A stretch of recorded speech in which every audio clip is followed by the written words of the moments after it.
for another half hour. This is a special edition of the DRF Weekend Preview. We've got a couple segments out at Gulfstream Park. Now we're going to shift our focus on over to Oaklawn Park because, Alexa, they have a Kentucky Derby points qualifying race and a Kentucky Oaks points qualifying race. But I do want to mention that we are coming off a year where the third place finisher from the Arkansas Derby won the Kentucky Derby.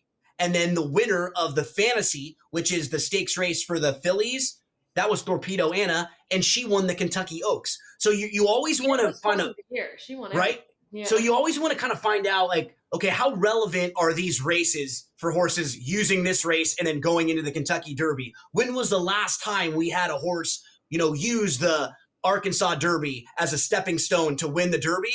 Just last year. We don't have to go back all that far. So this has been, in my opinion, in the last decade or so, one of the more relevant prep races. It seems like every year we have a couple horses that come from the Arkansas Derby and out of Oaklawn that are really live. In fact, we actually have a horse named Tistastic who was 5th in the Rebel and 3rd in the Southwest. Those are some of the races at Oaklawn. And then he went over and he won the Louisiana Derby at Fairgrounds. So it just shows you that the group of horses at Oaklawn are generally really strong. Yeah, they really are. And like you said, those horses in the Rebel, out of 5 of those 9 horses are running today. So we're having a lot of, the same competitors going at it again. And yeah, this is becoming a really strong path to the Derby. So let's meet the field here, and we start with the number 1, Brereton's Baytown. And what's really impressive about Oaklawn Park, this race is a $1.5 million race in its own to get you qualified for the Derby, but they've got big money up for grabs right here. I wasn't able to make too much of a case for Brereton's Baytown. Just to give folks an example, this horse ran in that Rebel that you were just talking about, but he was 188 to 1. And he was beaten by double-digit lengths that day. He just didn't really seem like he was up to the level of that competition. Yeah, I agree. So the 5 that are returning are Brereton's Baytown, Coal Battle, Sandman, Publisher, and Speed King. And out of those 5, I think that Brereton's Baytown is the least impressive horse, the one I'm definitely fading in here. Yeah. The number 2 First Division is in good form, but lightly raced. Only 3 races. I will point out from a pedigree standpoint, he's a half sibling to a horse that's been pretty good recently at Oaklawn, Corningstone, who's a local stakes winner. What do you think about this horse's chances first time against Stakes Company? Yeah, I mean, he's taken a step up in here. He's never faced a stakes company. So this is a really tough, competitive place to do that. But he's doing it for trainer Kenny McPeak, who won the Derby with Mystic Dan and got 3rd in this last year with him. But despite the lack of experience, I think that he's capable of stepping up and maybe hitting the board at a really long price. So the number 3 Publisher, he's actually a maiden. That means he still has not won a race, but he's in stakes races back to back. This will be his 3rd consecutive stakes race. So what that means, Alexa, the trainer, the owner, the connections of this horse, they really like him. They have very high hopes because they keep putting him in races that are against tough fields when he could drop down and face a softer group. He could face maidens and try to get a win against other horses who have never won. But they want to try to get this horse qualified for the Kentucky Derby. And honestly, even though he hasn't won, he's not far off being competitive with a lot of these horses. He's gotten himself in trouble. He's going to get an equipment change today. They'll put the blinkers on, sort of hoping that'll get him more focus and maybe get him a little more speed early in this race. Yeah, I mean, he hasn't won, but he's collected $137,000 in earnings because he's running and placing in these big races. I mean, this is $1.5 million race. You don't have to win to make a lot of money in here. And I get it. He's got 10 points right now on the leaderboard. They want their shot at the Derby. And like you said, he's had trouble. And so I think they're adding those blinkers to probably try to get him a cleaner trip. And it's a big vote of confidence from the connections that they're putting him in here being a 6-time maiden. Yeah, and from connections that know what they're doing, right? Steve Asmussen isn't someone who gets Derby fever. Right. He understands where these horses stack up, and then you get one of the absolute best jockeys right now, Flavian Pratt, to jump aboard. What do we do with Best Friend Rocket, Alexa, the number 4, who is another horse who's in good form, but this is a pretty big step up in class? I almost put Best Friend Rocket as my fourth selection underneath to pick up a big price here. He stalked the pace, won his two most recent starts, the most recent at Oaklawn. And I feel similarly about First Division that if he rises to the occasion in this tougher level, he has a shot at hitting the board. They did spend $575,000 on this horse, and he has been improving. So I think they have big expectations, but it is a very tough placing.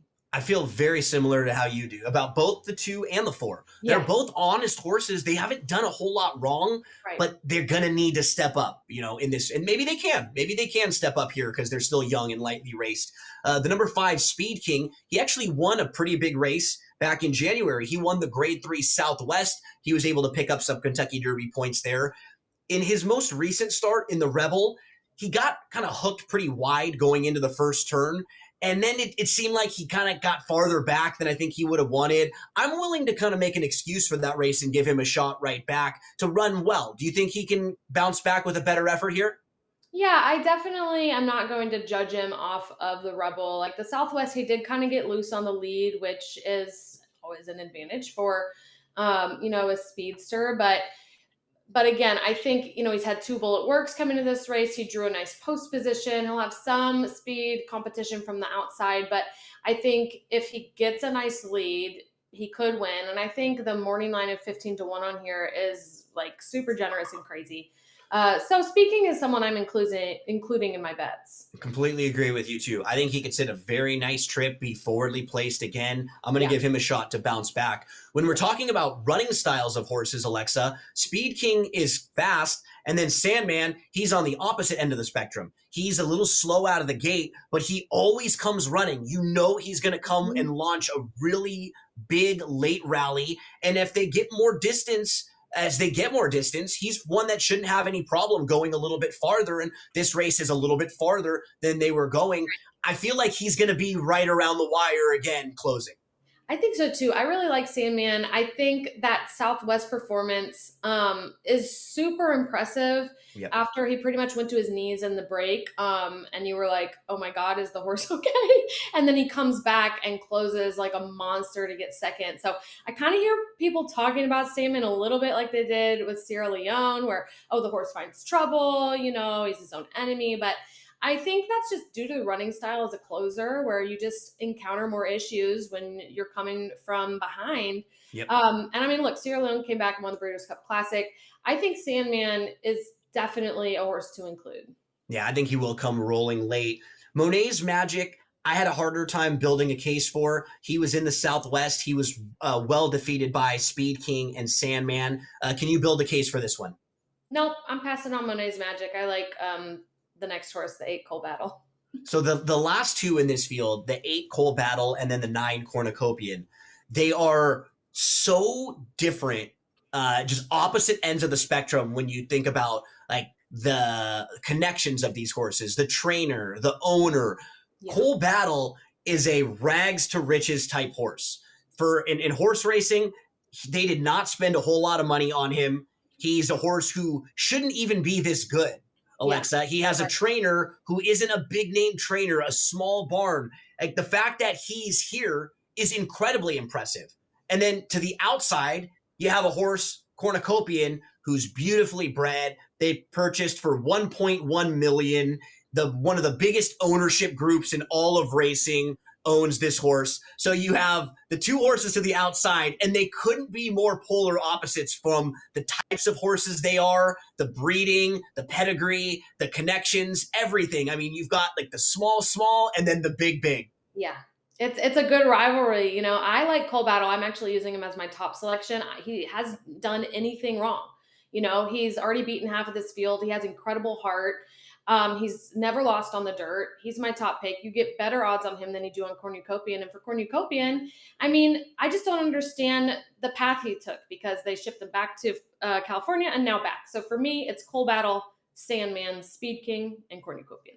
You see those selections. We'll talk more about this race when we get into our best bets. But next up, we're going to preview the fantasy.